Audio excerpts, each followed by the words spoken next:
Hi, how you doing? And welcome back to the video on the channel. Just before we get started, just want to say a huge thank you. We finally hit 50 subscribers over the last couple of days. It's greatly appreciated all the support, whether it's from day one up until yesterday. For such a small channel, it's a great achievement. And if you are new, please subscribe. Continue to like the videos. We're going to cover as much of the World Cup as we possibly can. And then once that's finished, we'll get back into our coverage of Fantasy Premier League.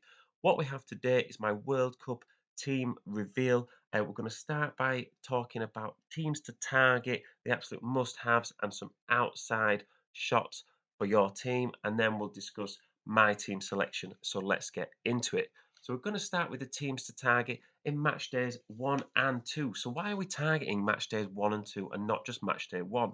Well, you do get a wild card as part of your World Cup group stage. So you can make unlimited changes on one of the match days. Match days 1 and 2 are usually pretty consistent in terms of team selection for the teams that are competing. By the time they get to match day 3, they're usually either qualified or they're already out, or at least quite a few teams are. In 1 and 2, they've got lots to play for. So my advice would be to save your wild card, concentrate on getting players in who have good fixtures in both the first two match days, and then wild card for match day 3. You will then get another wild card for the round of last 16 because half the teams get knocked out. So get match day 3 is pretty much a free hit. So we're going to look at my teams here that I think you should have players from for your fantasy league team. These are absolutely must get ins for match days 1 and 2. And we're going to start with the Netherlands. Now, they play Senegal in their first game, and we've just had news that Mane is ruled out of the World Cup, so Senegal are going to be a lot less of an attacking threat. They then play Ecuador, who also don't score many goals in the way they play. They didn't score many in qualifying, and they're not likely to continue to score goals in the World Cup either. So I would really like to get a Netherlands defender and an attacker in my team. Next up, we've got Argentina. Now they are the real deal, very motivated, and now they know what it takes to win after winning the Copa America in 2021. They play Saudi Arabia and Mexico in their first two games. Saudi Arabia are not as strong, and Mexico have currently got some background issues. A lot of the fans and media are turning on the manager, and they've got some injuries as well, so they are a bit short-handed. Next up, we've got Belgium play Canada, who are unproven at this level, and Morocco are the fourth favourites in their group. Belgium have so much star quality. I think you'd really need to get at least one or two players in.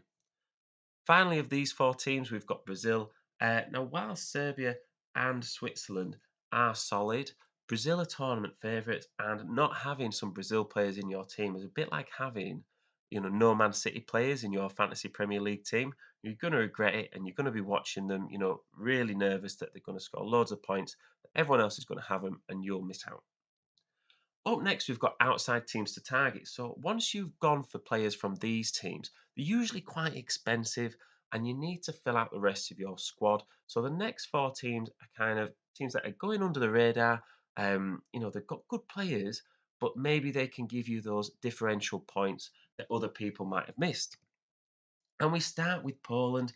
Now, we've just talked about how Mexico are not the team maybe to rely on this tournament.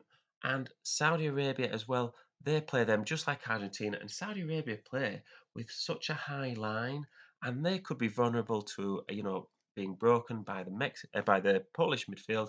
And then Lewandowski is going to have chance after chance against both those teams to get his World Cup goals. Next, we've got Denmark and Tunisia, who they're playing in the first game, were nearly banned from the World Cup due to political turmoil. The government were trying to dissolve the certain aspects of the government, and that included the Football Federation. And if you don't have a football federation for your national team, you're not allowed to enter the World Cup. They did manage to get it sorted, but it's not ideal preparation. And then they play France, and you might say, look, France are World Cup champions, reigning champions, but that is hard to repeat, to win consecutive World Cups. And they also have lots of injuries. They don't have any of Pogba, Kante, Kimpembe, and Denmark beat France twice in the Nations League and are undefeated against France in the last 7 years. So really, Denmark are super underrated for this group. Next up, we've got Qatar, and I know what you're thinking. It's Qatar. They're not expected to do anything. But they are on home soil, and I'm not saying you need to get triple Qatar in your fantasy league team. You're probably going to stay away from the attack, but what you are going to do is maybe get a defender or a goalkeeper because they are super cheap, and that's the bonus. They are going to defend very, very resiliently, or they're going to at least try to begin with. And we've already discussed how Ecuador and Senegal are not necessarily the attacking threats that you would get from other groups in here. The fact that Qatar are gonna really make their box as compact as possible means that opposition teams are going to be shooting from distance, and that could lead to some save points for the goalkeeper. Our final team we're going to talk about as the outside teams to target is the USA.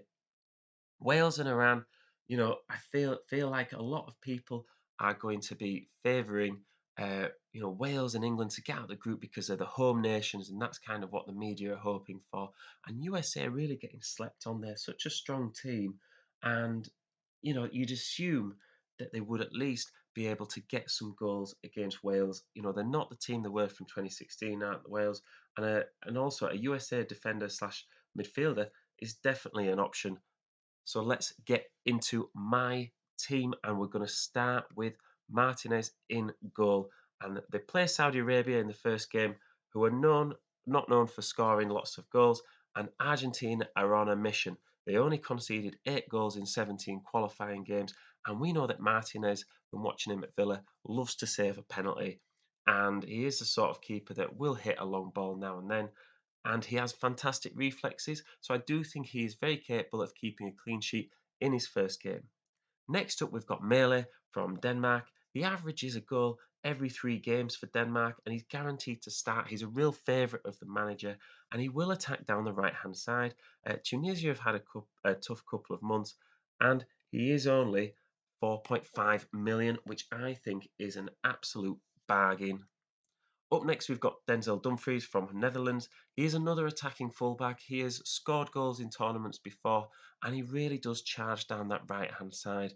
Netherlands, they're probably going to keep a clean sheet against Senegal, and so he could also have some attacking returns as well.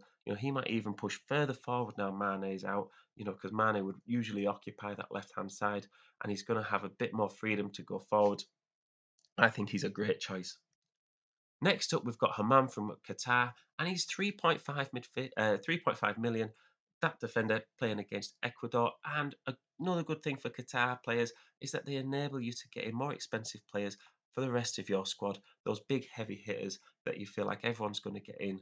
You can maybe get an extra on if you're going to put in a cheap defender like that. He is a new addition to the Qatar team. Um, you know, and he is someone that has come straight in and made an impact down that left-hand side. Rounding out the defence, we've got Serginho Dest, another attacking fullback. No centre backs really in my defence here, but I do think a lot of teams are playing with wing backs that are going to get forward and get those crosses in. And here's another one here. We've talked about how he could target the Wales defence, and at 5 million, I think he's a great shout. Moving on to the midfield, and we'll start with Perisic. He's heavily involved in Croatia's attack, and he can also play wing back as well. So he may also get those tackle points that have been added in for midfielders.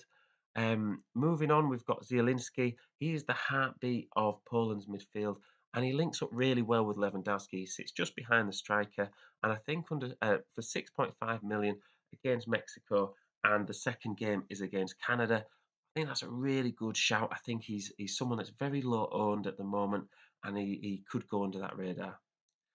Next up, we've got Johan Bakash.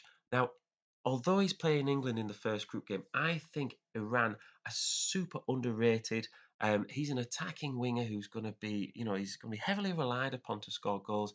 Iran are more of a counter-attack team, but he is someone that can, you know, get in that box, whip that ball in.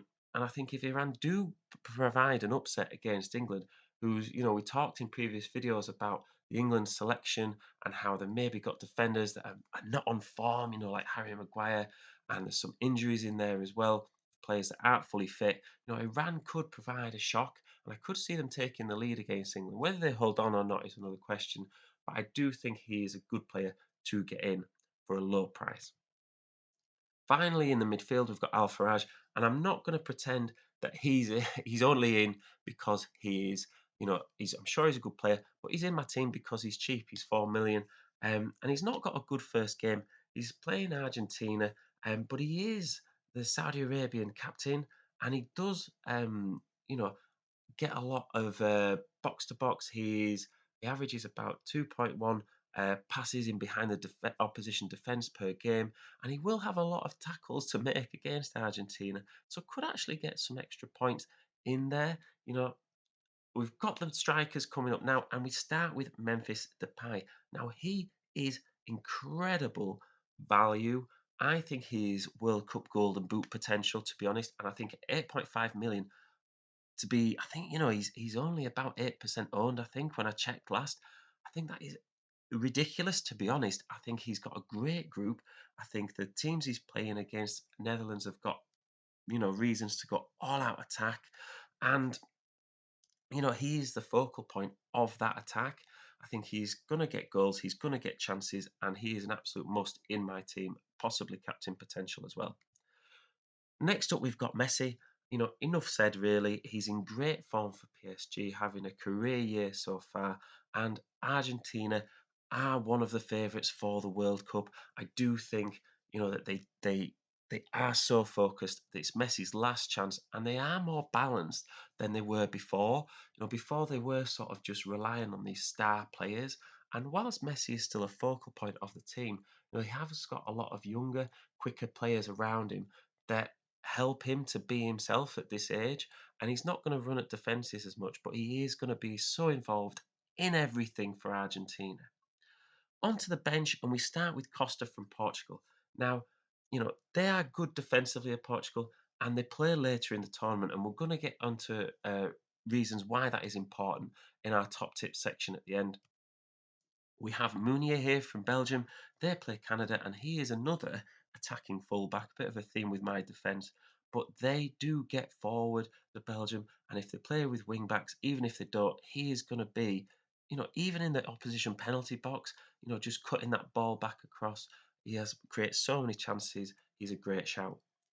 Next up, we've got Kevin De Bruyne, and we finish on a few big hitters. De Bruyne is in superb form. Some might say the form of his life, and he is going to be the heartbeat of that Belgian midfield. And he's just going to play balls in. He's going to be on set piece duty. He's going to take long shots.